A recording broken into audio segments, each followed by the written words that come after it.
नमस्कार, मैं हूं विंध्या दुबे और मैं हूं अंशुमन मिश्रा और आप देख रहे हैं दुनियादारी 24/7। भारत में मॉनसून केवल एक मौसम नहीं बल्कि कृषि, जल संसाधनों और देश की अर्थव्यवस्था की रीढ़ है। हर वर्ष करोड़ों लोग इसकी प्रतीक्षा भी करते हैं, लेकिन इस बार मॉनसून की रफ्तार अपेक्षा से कई धीमी दिखाई दे रही है, जिसके कारण किसानों से लेकर शहरी आबादी सब में चिंताएं बढ़ गई हैं। मॉनसून में देरी के कारण शहरों में पानी की किल्लत और तापमान बढ़ता हुआ नजर आ रहा है। इसका असर सिर्फ और सिर्फ इंसानों पर नहीं बल्कि पक्षियों पर और वन जीवों पर भी नजर आ रहा है। मॉनसून की देरी का असर पेड़ पौधों की वृद्धि, फलों के विकास और प्राकृतिक वनस्पतियों पर भी देखने नजर आ रहा है। कई क्षेत्रों में हरियाली देरी से नजर आ रही है, जिसका सीधा असर बायोडायवर्सिटी और लोकल इकोसिस्टम पर बना हुआ है। तो आइए जानते हैं कि पिछले 5 वर्षों में भारत में कुल कितनी बारिश हुई।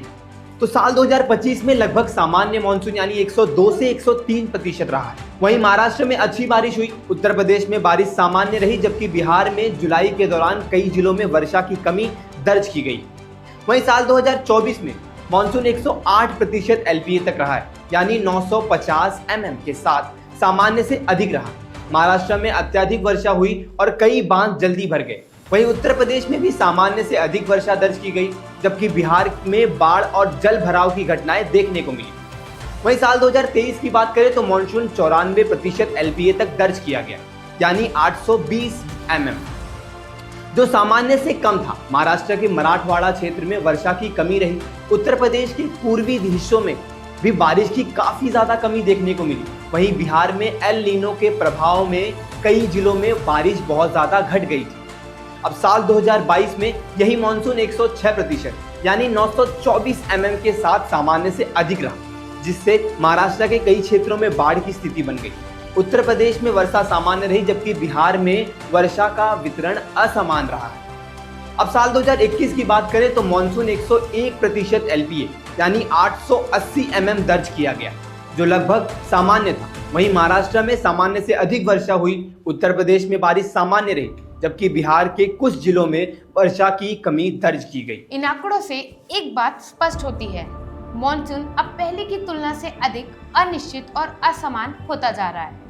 कहीं कुछ ही घंटों में रिकॉर्ड तोड़ बारिश हो रही है, तो कहीं लंबे समय तक सूखे जैसे हालात बने हुए हैं। ऐसे में सवाल केवल ये नहीं कि बारिश कब होगी, बल्कि ये भी है कि बारिश होगी, जो भी बारिश होगी, उसका उपयोग हम कितनी समझदारी से कर पाएंगे। महाराष्ट्र के सूखे मराठवाड़ा से लेके बिहार की बाढ़ग्रस्त कोसी पट्टी और उत्तर प्रदेश के गंगा मैदान तक एक संदेश साफ है, चुनौती केवल कम बारिश की नहीं, चुनौती यह है कि बारिश अब पहले जैसी नहीं रही। बदलते जलवायु के इस दौर में केवल मॉनसून का इंतजार ही काफी नहीं, बल्कि हर बूंद को बचाना, उसका सही उपयोग करना और भविष्य के लिए तैयार रहना ही सबसे बड़ा समाधान होगा। सबसे पहला और प्रभावी कदम है रेन वाटर हार्वेस्टिंग। घरों, सोसाइटियों, स्कूलों और कार्यालयों में बारिश के पानी को स्टोर करके भविष्य के उपयोग के लिए सुरक्षित रखा जा सकता है। तालाबों, झीलों और ट्रेडिशनल वाटर सोर्स की संरक्षण भी बेहद आवश्यक है। सालों से इस्तेमाल किए जाने वाले ये वाटर सोर्स आज भी लाखों लोगों की प्यास बुझाने की क्षमता रखते हैं। विशेषज्ञ ग्राउंड वाटर रिचार्ज पर भी जोर देते हैं, ताकि बारिश का पानी सीधे जमीन में जाकर घटते वाटर लेवल को बढ़ाया जा सके।